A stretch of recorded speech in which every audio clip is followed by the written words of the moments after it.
सूचना केवल हमारे विचार हैं, वित्तीय सलाह नहीं। निर्णय लेने से पहले खुद शोध करें। किसी भी लाभ या हानि के लिए हम उत्तरदायी नहीं हैं।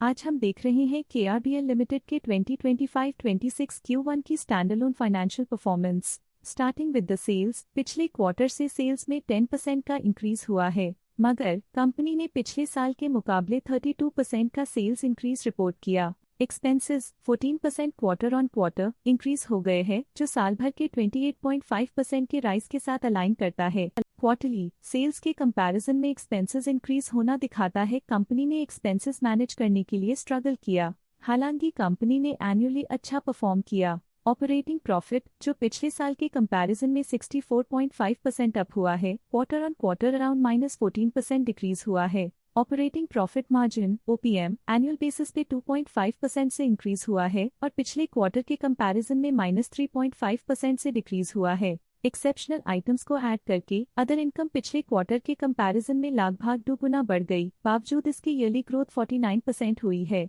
इंटरेस्ट एक्सपेंसेस पिछले क्वार्टर से -82% डाउन हुआ, लेकिन ईयर ओवर ईयर डिक्रीज -70% हुआ है। डिप्रिशिएशन कॉस्ट में 7% का क्लाइम देखने को मिला और ईयरली बेसिस पे 9% का इंक्रीज देखा गया। प्रॉफिट बिफोर टैक्स एनुअली 77% बढ़ा, लेकिन प्रोसीडिंग क्वार्टर से -2.5% डिक्रीज हुआ है। इस साल कंपनी ने 24% टैक्स पे किया और क्वार्टरली कंपनी ने 25% टैक्स पे किया है। नेट प्रॉफिट ने ईयर ऑन ईयर 74% का इंक्रीज दिखाया, लेकिन लास्ट क्वार्टर से -2.5% का कंट्रैक्शन हुआ है। इस क्वार्टर के दौरान कंपनी का परफॉर्मेंस इतना अच्छा नहीं रहा।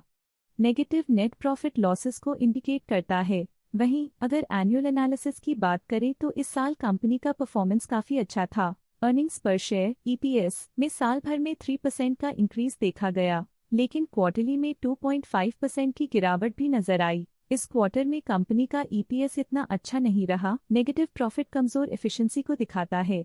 केआरबीएल लिमिटेड के फाइनेंशियल स्नैपशॉट को रिव्यू करते हुए कुछ मुख्य ट्रेंड्स सामने आए हैं जो कंपनी की परफॉर्मेंस पे रोशनी डालते हैं। जून 2022 से जून 2025 तक केआरबीएल लिमिटेड की फाइनेंशियल जर्नी में सबसे पहले बात करते हैं सेल्स की। इस साल सेल्स में 15.5% की वृद्धि हुई है और पिछले 4 सालों में 35% की वृद्धि हुई है, जो एक निरंतर अपवर्ड ट्रेंड को दर्शाता है। पिछले साल की गिरावट के बाद इस साल सेल्स फिर से बढ़ना शुरू हुई है, जो सफल रिकवरी स्ट्रैटेजी को दर्शाता है। अब बात करते हैं एक्सपेंसेस की। इस साल एक्सपेंसेस 16.5% बढ़े हैं और 4 सालों में 41% का इजाफा हुआ है। इस साल हालांकि एक्सपेंसेस सेल्स से थोड़ा ज्यादा बढ़े हैं, मगर ग्रोथ रेट्स का करीब होना स्टेडी ऑपरेशनल कॉस्ट को दर्शाता है। ऑपरेटिंग प्रॉफिट का सफर स्टेडीली ऊपर चढ़ रहा है। इस साल 9% की बढ़ोतरी के साथ और पिछले 4 सालों में 4% का नोटिसेबल राइज हुआ है। पिछले साल की गिरावट के बाद इस साल ऑपरेटिंग प्रॉफिट में सुधार हुआ है, जो ऑपरेशंस में सफल पलटाव को दर्शाता है। नेट प्रॉफिट का सफर ऊपर की ओर चल पड़ा है। इस साल 11% की चढ़ाई के साथ पिछले 4 सालों में 11.5% की शानदार वृद्धि हुई है। पिछले साल की सेटबैक के बाद नेट प्रॉफिट में सुधार हुआ है, जो मार्केट ऑपरेशंस में संभव रिकवरी और अडेप्टेबिलिटी को दर्शाता है। ईपीएस के लिए रास्ता कठिन रहा है। इस साल ईपीएस -20% डिक्रीज हुआ और पिछले 4 सालों में कुल मिलाकर -18% की गिरावट हुई है। एक इजाफे के बाद पिछले 2 सालों में ईपीएस गिर रहा है, जो कुछ चैलेंजेस को दर्शाता है जिन्हें स्ट्रेटेजिक रिव्यू की जरूरत है। चलिए अब बात करते हैं शेयर होल्डिंग पैटर्न की। केआरबीएल की शेयर होल्डिंग रिपोर्ट्स कुछ इस प्रकार की हैं, जो अननोन 2025 के तक चलता है। ये रिपोर्ट कंपनी के शेयर्स की डिटेल्ड जानकारी देता है, जिसमें promoters, promoter groups, foreign investors, public investors और सरकारी एंटिटीज शामिल हैं।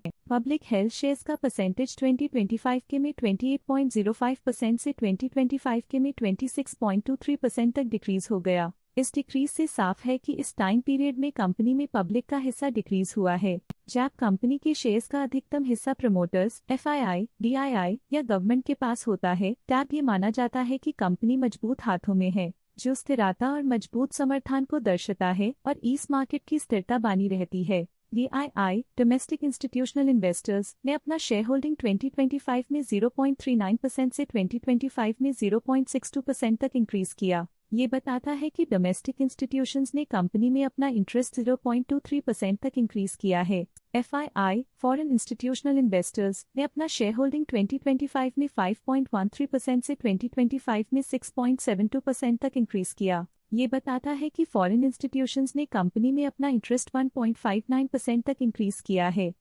ये था कंपनी का करंट शेयर होल्डिंग पैटर्न। आज के लिए फाइनेंशियल सेक्टर में इतना ही।